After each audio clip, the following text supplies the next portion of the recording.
polémicas sobre usos legítimos e ilegítimos de la evaluación educativa. Les recuerdo que, si la tecnología nos lo permite, él va a estar después para el momento de preguntas conectado, con posibilidad de responder, así que también las preguntas pueden ser dirigidas a él.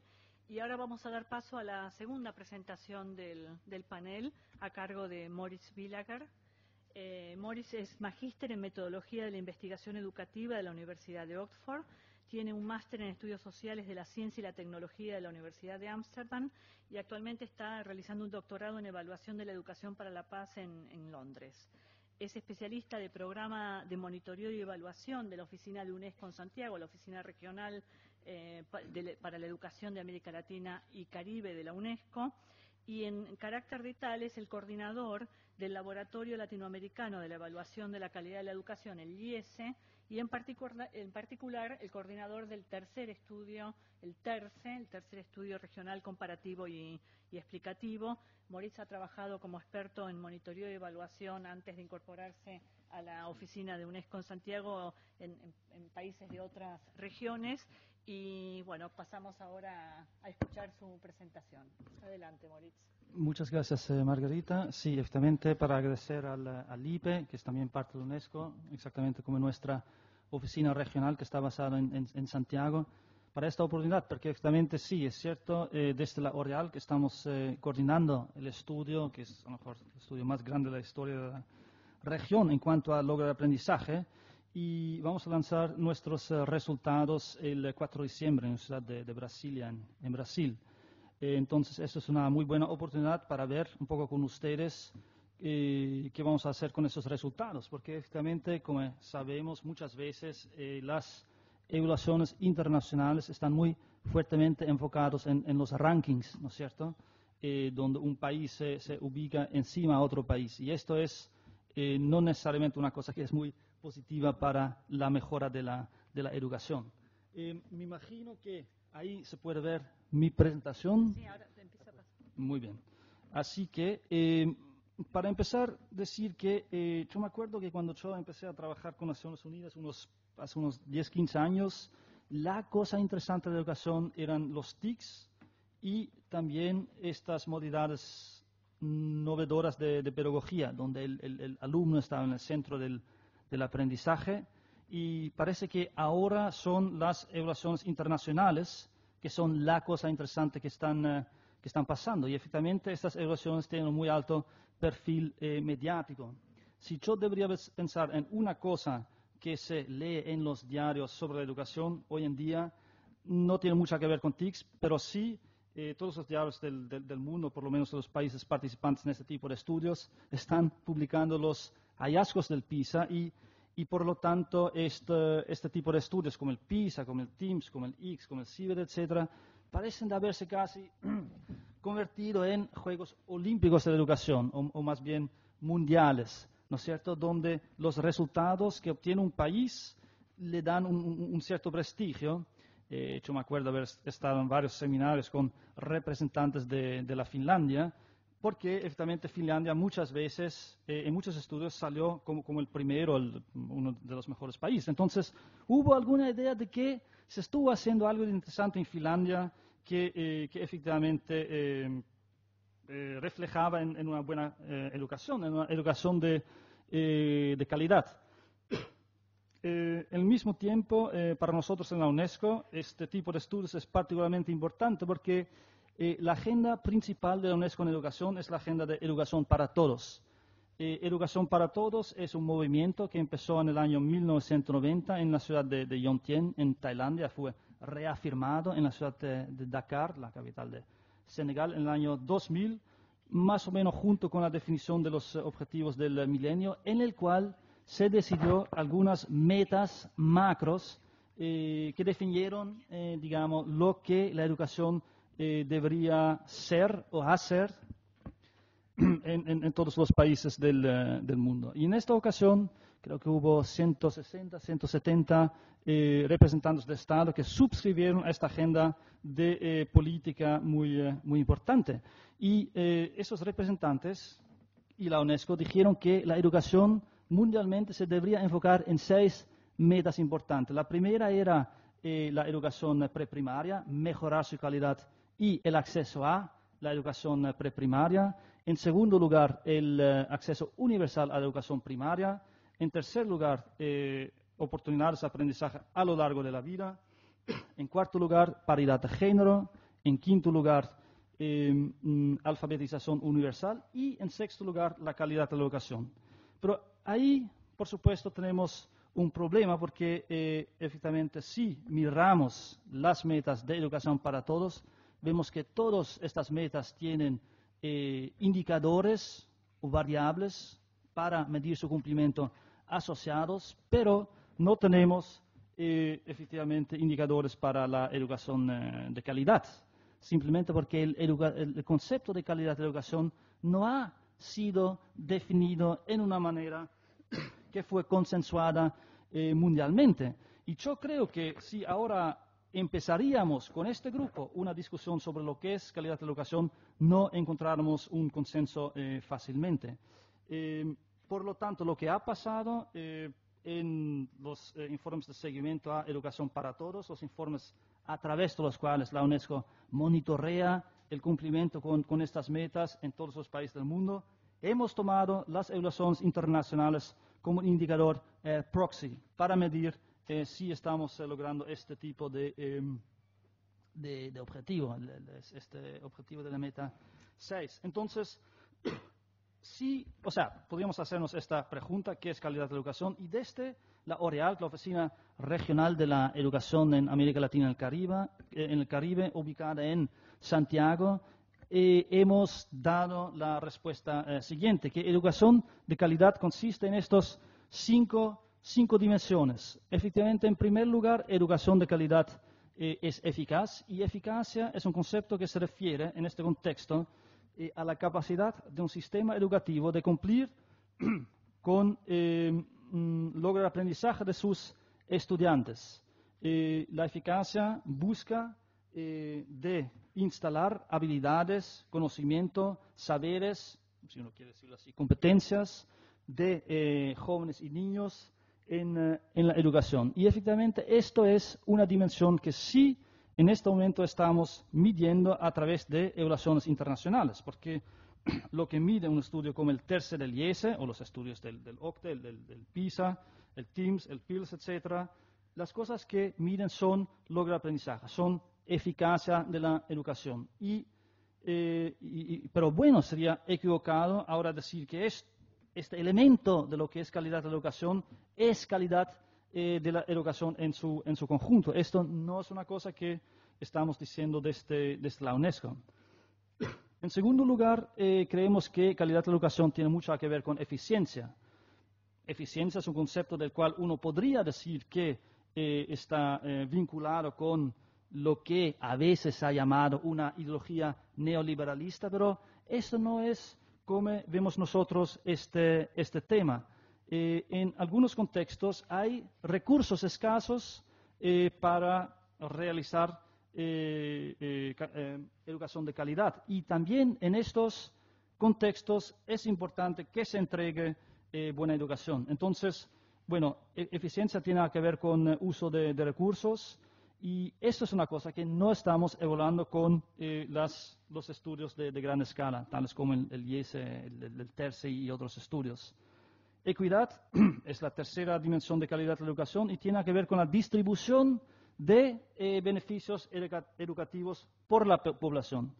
Porque si vemos que hay una desigualdad estructural entre, por ejemplo, estudiantes de género masculino o género femenino, o digamos, de origen indígena y no indígena, o alguna otra desigualdad estructural, deberíamos decir que la educación no corresponde con esta dimensión de equidad, y por lo tanto no estamos hablando de educación de calidad. Hay una cosa importante, porque esto sí es una cosa que estamos midiendo a través de los estudios internacionales.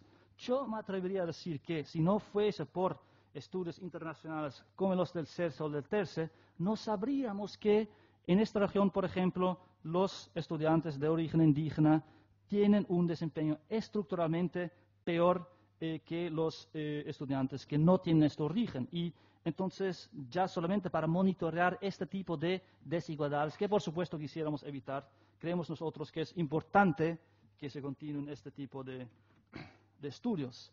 Pero no solamente esto, también estamos viendo mundialmente que, por ejemplo, estudiantes masculinos tienen mejor desempeño en matemática, en ciencias naturales, mientras que estudiantes mujeres tienen mejor desempeño en estudios sociales y lenguaje.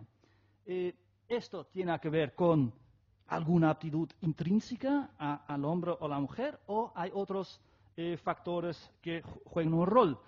Son preguntas interesantes porque efectivamente esta tendencia no es aislada de un país o de otro país, son tendencias que vemos mundialmente y sería interesante ver cuáles son las razones de esto. Y por lo tanto encontré muy interesante lo que dijo esta mañana la doctora Fumagalli, que efectivamente, la distribución normal no es sagrada en medir el logro de aprendizaje. Y eso es una cosa que nos hace pensar, ¿no es cierto? Porque efectivamente sí estamos hablando de un sistema educativo, estamos muchas veces hablando de un Estado. Etimológicamente la palabra estadística está asociada a la palabra Estado y no viene de algún concepto de la matemática, simplemente porque si hablamos de un Estado, hablamos de grandes cantidades de unidades o bien de personas y un aporte de la estadística a la ciencia social y también a la ciencia del gobierno es que si hay grandes números de personas estamos viendo algunas regularidades casi constantes y la distribución normal es uno de ellas. Así que eso sería un interesante desafío a la comunidad educativa, ver que sí podíamos ganarla a la distribución normal. Bueno, también el ministro Silioni ayer dijo que todos tienen el derecho creo que dijo a todo el conocimiento. Y esto, por supuesto, es el ideal, pero ¿es posible? O sea, quisiéramos que sí lo sea, pero ahí tenemos que ver cuáles cosas son factibles y cuáles no. Bueno, una cuarta dimensión de la calidad de la educación según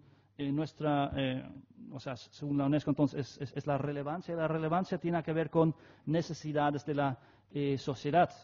Por ejemplo, podría ser que en algún lugar hay muy buen logro de aprendizaje en el griego antiguo, y bueno, esto es una cosa muy buena, pero a lo mejor el griego antiguo como área de aprendizaje no es tan relevante para que el país se desarrolle, ¿no es cierto? Entonces, en este caso tampoco se hablaría de calidad de la educación simplemente porque lo enseñado no es tan relevante, porque no aporta directamente a las necesidades de desarrollo de la sociedad.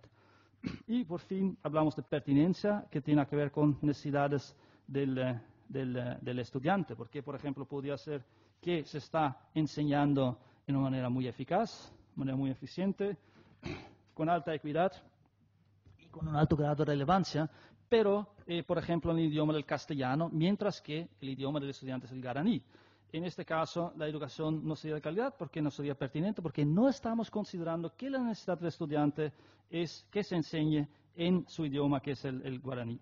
Bueno, las últimas dos dimensiones tampoco estamos evaluando. Lo digo solamente porque esta equiparación casi automática de evaluaciones de logro de aprendizaje, de las evaluaciones internacionales de gran escala, con calidad de educación, no es necesariamente algo que podíamos suscribir, aunque sí es un elemento importante lo que es calidad de la educación.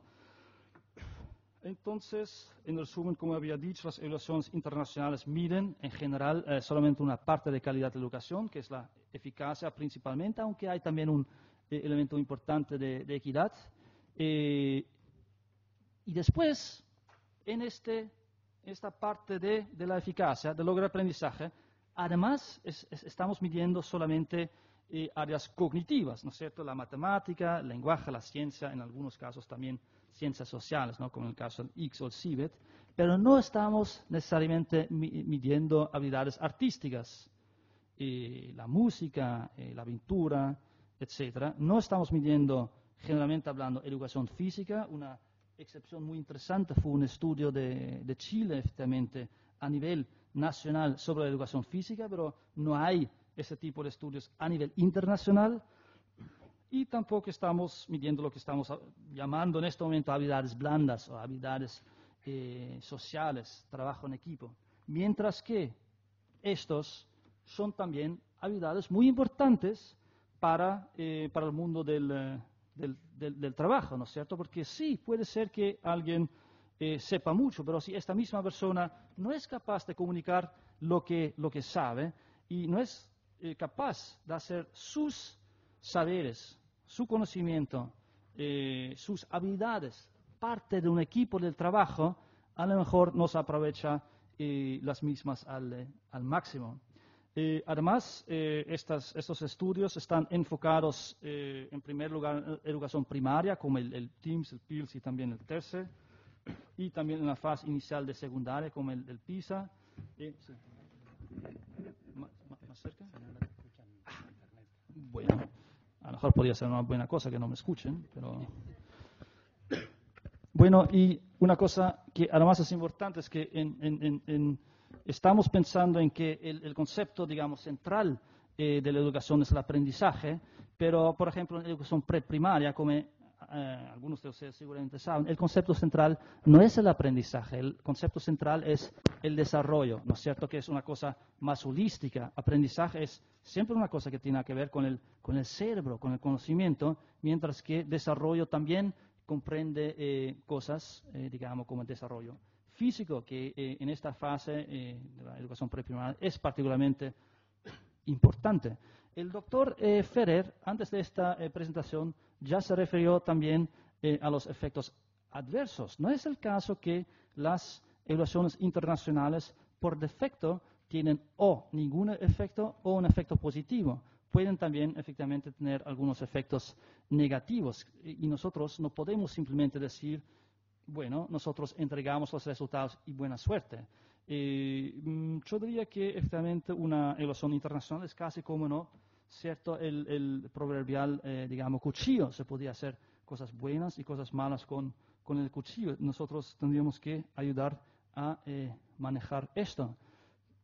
Por ejemplo, podría ser que un ministro de Educación, quien se siente evaluado o evaluada por este tipo de evaluaciones a gran escala, dice, bueno, si el mundo internacional, si la comunidad educativa, si mi país me evalúa a mí en base a desempeño de mis estudiantes en matemática, todos los recursos que yo tengo a disposición para mi agenda educativa la pongo en educación de matemática, ¿no es cierto? O la pongo en educación de lenguaje. Esto no ayudaría tanto, por supuesto, a la educación de la historia, ciencias sociales, etc. Entonces, en este caso, podríamos hablar de un efecto adverso de los estudios internacionales. Hay muy fuerte enfoque en logro de aprendizaje sobre otras consideraciones. Por ejemplo, hay muchos ejemplos de niños en Corea del Sur que están estudiando hasta medianoche y más allá en las librerías de Seúl, la capital del Corea del Sur, y que están ahí, que están durmiendo sobre sus libros. Y bueno, es cierto que después en las pruebas van a tener buenos resultados, pero ¿es esto lo que queremos? ¿No es cierto? Uno también puede decir que logro de aprendizaje es una buena cosa, pero si esto viene a costo del bienestar del estudiante en general, a lo mejor no es la dirección donde quisiéramos ir con la educación. Entonces, nuevamente, ahí hay una importante responsabilidad de la parte de la comunidad de la educación educativa. Bueno, exclusión de estudiantes del proceso educativo para evitar su inclusión en mediciones, lo que es perjudicial para la equidad, ¿no? ¿Se acuerdan? Estas cosas que ahí vemos en azul son las otras dimensiones de calidad de educación, aparte de la eficacia. Cuando yo trabajé en el Líbano con la agencia de refugiados palestinos, también en Naciones Unidas, me acuerdo que hubo rumores, nunca tal cual confirmados, pero hubo rumores de que en algunas escuelas no se permitió a algunos estudiantes de pasar al 6º grado educativo de su escuela, simplemente porque estos niños no tenían un logro de aprendizaje que reflejara bien en el logro de aprendizaje de la escuela en general, y entonces el director o la directora de la escuela se veía perjudicada. No dijo, bueno, yo quisiera que mi escuela tenga buen logro de aprendizaje en el baccalaureado, digamos, nacional, la prueba nacional del Líbano, y sí voy a admitir en el 6º grado, donde se realizó esta prueba, niños o niñas con un potencial logro de aprendizaje más bajo, esto va a afectar negativamente el puntaje de mi escuela, entonces estos niños no van al 6º grado. ¿No es cierto? Esto afecta negativamente la equidad, aunque sí podría ser bueno para la eficacia. Y bueno, también hay siempre decisiones de inversión equivocadas, basadas en la idea de la replicabilidad de políticas que tiene que ver con la eficiencia. Esto vamos a ver ahora. Solamente muy brevemente, recién escuché que hubo también un estudio sobre la felicidad de estudiantes en varios países del mundo, y yo creo que el país con el más alto grado de felicidad de estudiantes fue el Perú, el mismo Perú que en el PISA-LOCDE salió por, ¿no es cierto?, por último. Entonces uno podía pensar que uno es más feliz cuanto menos, no sé, bueno, por ahí no quisiera ir, pero efectivamente la eficacia no es todo. Este es el mensaje en breve. Bueno, replicabilidad de políticas, ahí sí creo que hay una cosa importante por decir, y esto fue dicho por el informe McKinsey 2010. Lo que este informe dice, y esto apoyado por varios datos empíricos, y yo creo que conceptualmente es un informe fuerte, es que hay esencialmente 6 áreas en las cuales se puede hacer algo a través de la política educativa para mejorar la calidad de la educación. Y son las áreas que usted ve en el eje ahí a la izquierda. No las voy a leer porque tenemos poco tiempo. Y la cosa interesante es que si un sistema, como sistema, quiere pasar de una fase a otra, tiene que hacer cosas a nivel de su fase. Por ejemplo, si en la categoría de profesores y directores un sistema quiere pasar de razonable a bien, con el caso de la República de la Armenia, tiene que, bueno, según este informe, centralizar su programa de formación de docentes.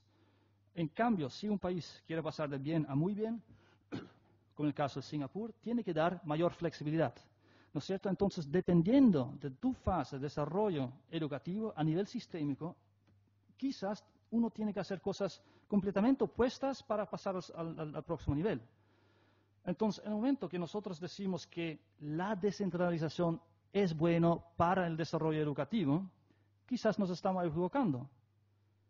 Y al revés, o sea, la centralización es buena, eso tampoco es la respuesta. Entonces, muy interesante ver que este informe indicó que efectivamente no debemos solamente ver a lo que hace la Finlandia, sino que cada país tendría que encontrar su solución, digamos, adaptada para pasar a un próximo nivel de logro de aprendizaje. Y en este contexto decir algo de bien interesante que ayer estaba hablando con el doctor Pedro, que efectivamente, bueno, sobre esto vamos a hablar después, pero una cosa que nosotros descubrimos es que el orden a nivel del aula es una cosa en esta región muy importante para predecir logro de aprendizaje, la organización a nivel de aula. Y efectivamente el doctor Pedro me dijo que, bueno, en Chile parece casi que nos estamos estancando, que estamos en un cierto plató de logro de aprendizaje a nivel sistémico. Y ahí me ocurrió que efectivamente sí es cierto lo que habíamos dicho con respecto a este hallazgo del TERCE, que voy a enseñarles después, que se necesita orden a nivel del aula para obtener buen logro de aprendizaje, que efectivamente casi deberíamos cambiar la cultura de un país para mejorar el logro de aprendizaje. Y no todos estamos pensando que el orden es necesariamente una cosa muy buena. Hay también gente que el orden tiene también aspectos bien negativos. Eso. Bueno, como ha dicho la doctora Margherita Poggi, yo estoy acá por el Laboratorio Latinoamericano de Evaluación de la Calidad de la Educación, el IESE. Nosotros somos la red regional de directores de evaluación educativa, coordinada por OREALC UNESCO Santiago en Estamos también aquí en Argentina, trabajando con la doctora Liliana Pascual, la doctora Mariela Leones, y me alegra mucho ver un representante del Ministerio de Educación de Argentina acá. Esta red fue establecida en Ciudad de México en el año 1994 y busca tres cosas: proveer datos sobre calidad de educación a nivel sistémico y factores asociados con ello. Esto después para poder desarrollar políticas educativas basadas en evidencia empírica. En segundo lugar, desarrollar capacidades en educación educativa en la región. Y en tercer lugar, funcionar como plataforma de intercambio y de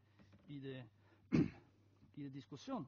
Y en efecto, esto es una cosa importante para nosotros porque no solamente importa para nosotros llegar a tener buenos datos, también cómo llegamos a tener buenos datos es una cosa importante. Bueno, este mapa indica cuáles son los países que participaron en estos estudios. Estamos hablando en tercer y sexto grado de primaria, matemática, lectura, escritura y también ciencias sociales. Hicimos 3 estudios hasta la fecha: el PERS en 1997, el CERS en el 2006 y el año pasado finalmente implementamos el TERCE. Y vamos a lanzar nuestros datos, como he dicho, el 4 de diciembre de este año en Brasilia. Lo que evaluamos, y una cosa ahí que es importante, es que tenemos un consejo técnico consultivo de alto nivel que nos dijo que el público objetivo principal del IES son tomadores de decisiones políticas y no necesariamente profesores, lo que por supuesto fue un problema cuando a mí me dijeron que deberíamos hablar sobre enseñanza. Y eso es una cosa que es importante también en el sentido que la unidad evaluada por los estudios del IES son el sistema educativo en su conjunto, que es una cosa que conlleva muchas interacciones, porque un sistema educativo consiste en su financiamiento, en su planificación, en el uso de TICs, en cómo utiliza datos de evaluación, ambientes escolares, o sea, me refiero a edificios, gobernabilidad, profesores, estudiantes. Y bueno, también un público objetivo importante son los pueblos de las naciones en las cuales estamos implementando los estudios, simplemente porque estos estudios dan una idea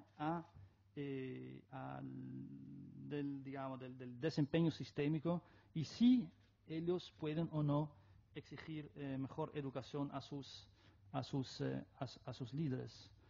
Dicho esto, también estamos aportando a mejor enseñanza, porque tenemos estos informes en los cuales estamos utilizando y analizando los datos de nuestros estudios en función a la pedagogía utilizada en el aula. Y esto es importante porque, bueno, como dijo ahí el famoso investigador neozelandés John Hattie, los profesores son el factor, accionable más importante en determinar la varianza en logro aprendizaje, la calidad, o sea, fea palabra, pero bueno, la calidad de los profesores determina un 30% de su desempeño. El factor más importante, al parecer, son las habilidades intrínsecas, la inteligencia de los estudiantes, que determinan un 40%, pero sí supone que esto es un factor que no se puede modificar, que esto no se puede cambiar. Entonces, sí, en ese sentido es muy importante el profesor, pero según algunas pruebas, por ejemplo, una prueba muy interesante, el IEA, los profesores de esta región no están tan bien preparados. Hicieron una prueba del logro de aprendizaje de los profesores en cuanto a su conocimiento sustantivo y la pedagogía, y los profesores de Chile, el único país participante de esta región en esta prueba,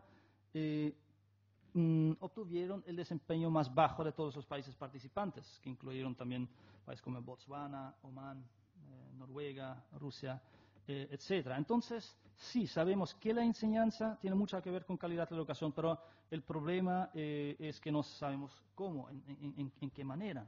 Y ahí hay una cosa importante que también dijo el doctor Ferrer, que casi hay una caja negra.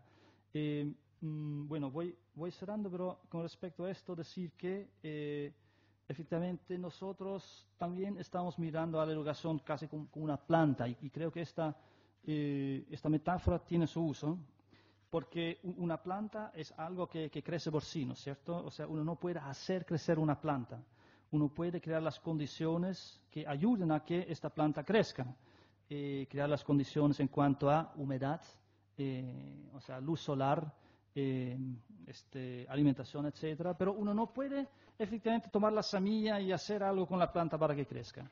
Tenemos que crear las condiciones. Y por esto, desde el IES Terce, estamos diciendo que lo que nosotros quisiéramos es contribuir a la formación de políticas que crean las circunstancias para profesores que ellas, porque en educación primaria en la región son un 80% en promedio, puedan hacer su trabajo bien. Pero no decirles cómo hacer necesariamente su trabajo. Pero lo que sí, y esto ahora para cerrar, es que nosotros sí creemos que en el caso del CERCE, por lo menos, que era el segundo estudio del IESE, hemos podido iluminar una importante parte de esa caja negra. Y esto es que, hemos siempre dicho que el índice, o sea, el clima escolar es la variable quizás la más importante para determinar logro de aprendizaje, pero hemos reanalizado este índice y hemos visto que en este índice lo que es lo más importante es entonces la organización a nivel de aula. No quisiera decir que es orden tal cual, pero se refiere a preguntas del tipo si hay ruido en el aula durante la enseñanza, si en general los niños y niñas están escuchando al profesor o la profesora, si efectivamente hay algunos lineamientos, procesos que están bien establecidos. Esto determina en importante medida el logro de aprendizaje. Y eso es una cosa bien interesante, porque efectivamente el orden en las ciencias sociales, de donde soy yo, en Europa por lo menos, ha siempre sido un concepto un poco sospechoso.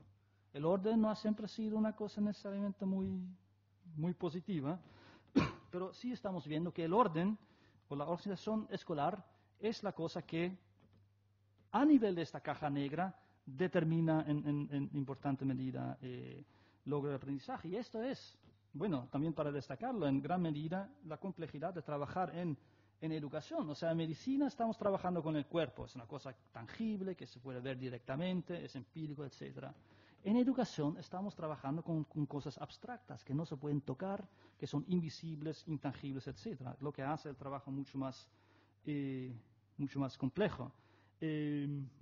Esto por lo menos es un hallazgo que nosotros hemos encontrado en nuestros estudios. En el tercer seguramente habrá más hallazgos interesantes. Les invito a seguir nuestro trabajo en el sitio del IESE, liese.org. Espero que habrá comentarios y preguntas para saber un poco más sobre este estudio. Así que muchas gracias.